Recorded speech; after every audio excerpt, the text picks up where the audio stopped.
اب عرفہ کے دن کی خاص دعا کیا ہے؟ لا الہ الا اللہ وحدہ لا شریک لہ لہ الملک ولہ الحمد وہو علی کل شیء قدیر۔ نبی صلی اللہ علیہ وسلم نے فرمایا بہترین دعا وہ ہے جو عرفات کے دن مانگی جائے۔ دیکھ لیجیے، اب اس حدیث کے لفظوں کو دیکھیے، بہترین دعا وہ ہے جو عرفات کے دن مانگی جائے۔ اب یہاں یہ نہیں کہا گیا کہ عرفات والے مانگیں، یا عرفہ کے دن ہم بھی مانگ سکتے ہیں۔ اور بہترین دعا وہ ہے جو میں نے مانگی اور مجھ سے پہلے نبیوں نے مانگی، اور وہ ہے لا الہ الا اللہ وحدہ لا شریک لہ لہ الملک ولہ الحمد وہو علی کل شیء قدیر، کہ اللہ کے سوا کوئی معبود نہیں، وہ اکیلا ہے، اس کا کوئی شریک نہیں، اسی کی بادشاہت ہے اور سب تعریف اسی کے لیے ہے، وہ ہر چیز پر قدرت رکھتا ہے۔ 3 دفعہ پڑھیے، لا الہ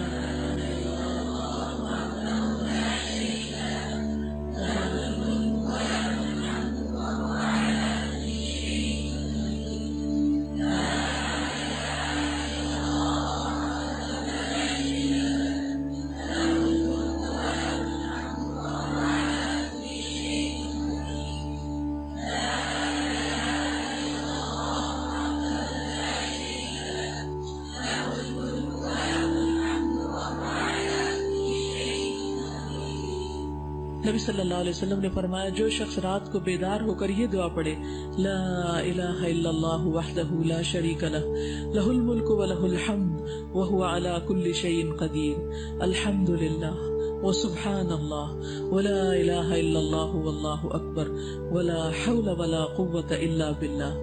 پھر یہ پڑھے اللہم اغفر لی، یا کوئی اور دعا کرے تو اس کی دعا قبول ہوتی، پھر اگر وہ وضو کرے اور نماز پڑھے تو نماز قبول ہو جاتی۔ اچھا، یہ تہجد کے وقت پڑھنے والی دعا اور عرفہ کے دن پڑھنے والی دعا دونوں میں کیا مناسبت ہے؟ کوئی مناسبت بتائیے۔ شاباش۔ عرفہ میں بھی اللہ تعالیٰ آسمان دنیا پر آتے ہیں اور رات کے آخری حصے میں، تو دونوں وقتوں میں لا الہ الا اللہ وحدہ لا شریک لہ لہ الملک ولہ الحمد وہو علی کل شیء قدیر۔ اس میں دعا کون سی؟ اس میں تو اللہ کی تعریف، اللہ کی توحید کا بیان ہے۔ دعا کہاں ہے؟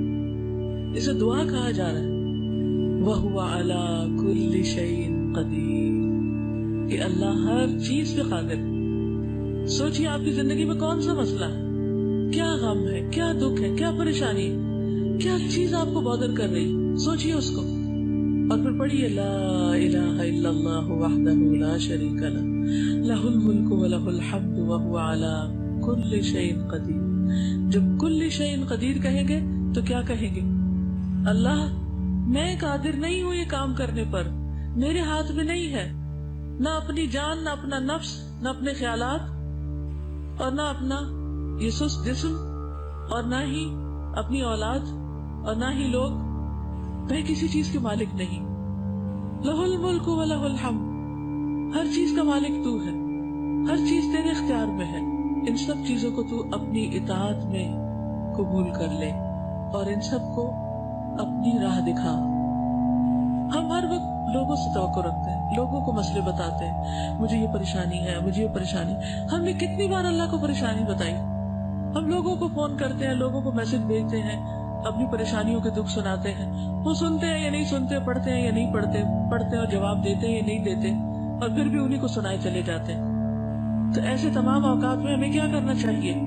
چھوڑ کے لوگوں کو اللہ کی طرف متوجہ ہونا چاہیے، اور یاد رکھیے جب تک اللہ کی طرف متوجہ نہیں ہوگے مسائل حل نہیں ہو سکتے۔ کئی سال لگ گئے نا، حل نہیں ہوئے، آئندہ بھی نہیں ہوگے جب تک اللہ کو نہیں پکاریں گے۔ تو میں آپ میں سے ہر ایک کو، جو بھی میری بات سن رہا ہے، ایک ایک کو یہ تاکیداً کہوں گی کہ جو بھی زندگی میں آپ کے مسئلہ ہے، جو بھی دکھ اور پریشانی، اس سب کو دل میں لا کر، رو کر، اللہ کی قدرت اور اس کے ملک اور اس کی توحید کا واسطہ دے کر اسی سے دعا کیجیے کہ اللہ تو اس پریشانی کو دور کر دے۔ پھر آپ دیکھیں مسئلے کتنی جلدی حل ہوتے ہیں۔ بندے کسی چیز پہ قادر نہیں ہیں، جو قادر ہے اس کو پکاریے۔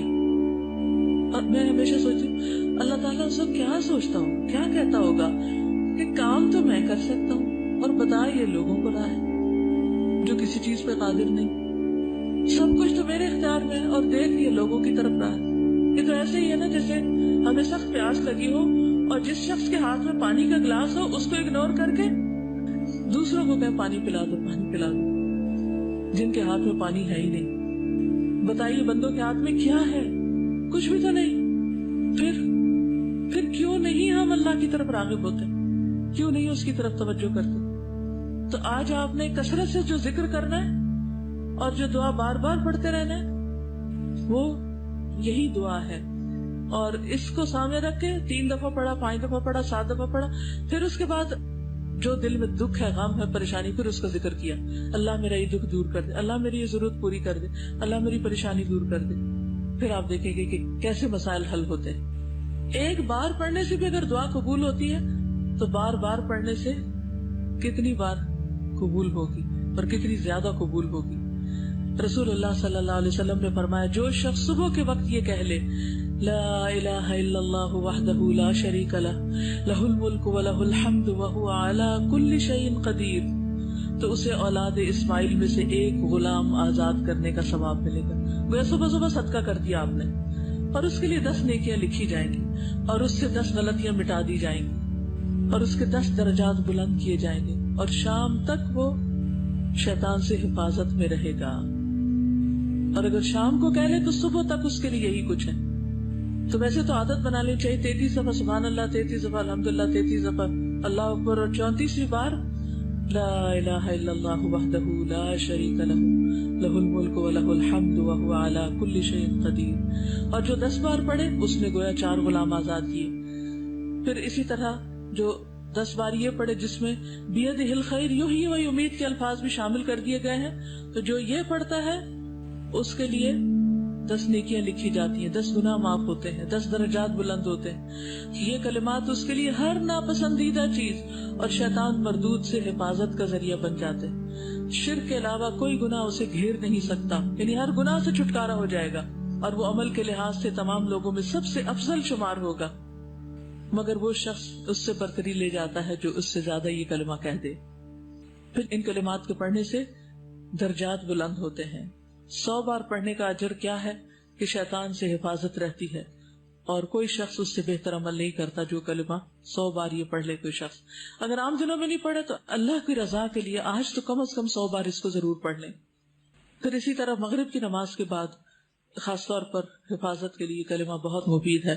رات سے ڈرتے ہوں، اپنے گناہوں سے ڈرتے ہوں تو یہ کلمہ پڑھیں، جتنے بھی گناہ ہوں گے اللہ تعالیٰ معاف فرما دیں گے۔ پھر اسی طرح بازار میں داخل ہوتے وقت اس کلمے کو پڑھنے کے بہت درجات ہیں۔ 10 لاکھ یعنی 1 ملین نیکیاں لکھی جاتی ہیں اس شخص کے لیے جو بازار میں داخل ہوتے وقت یہ کلمہ پڑھتا ہے۔ کچھ لوگوں کے گھر بھی بازار میں سے گزر کے آتے ہیں، تو ہر روز عادت بنا لیں کہ بازار سے گزرتے ہوئے یا گاڑی بھی گزر رہی ہو آپ کی تو یہ کلمہ پڑھ لیں، لا الہ الا اللہ وحدہ لا شریک لہ لہ الملک ولہ الحمد یحیی و یمیت وہو حی لا یموت بیدہ الخیر کلہ وہو علی کل شیء قدیر۔ اور اللہ تعالیٰ اس کے 10 لاکھ درجے بلند کرتا ہے، کیونکہ بازار غفلت کی جگہ ہے، جو وہاں پڑھتا ہے اس کے درجے بلند ہو جاتے ہیں۔ تو اس دعا کو پڑھنے کے لیے کون سے مواقع ہیں؟ صبح شام، یا 1 بار، 10 بار، 100 بار، 200 بار، جتنا پڑھ سکیں۔ سوتے وقت 1 بار، رات کو آنکھ کھلنے پر 1 بار، بازار میں داخل ہوتے وقت 1 بار، ہر نماز کے بعد 3 بار، مغرب کی نماز کے بعد 10 بار، دوران سفر 1 بار، صفا مروہ چڑھتے وقت 3 بار، اور عرفہ کے دن ان گنت بار۔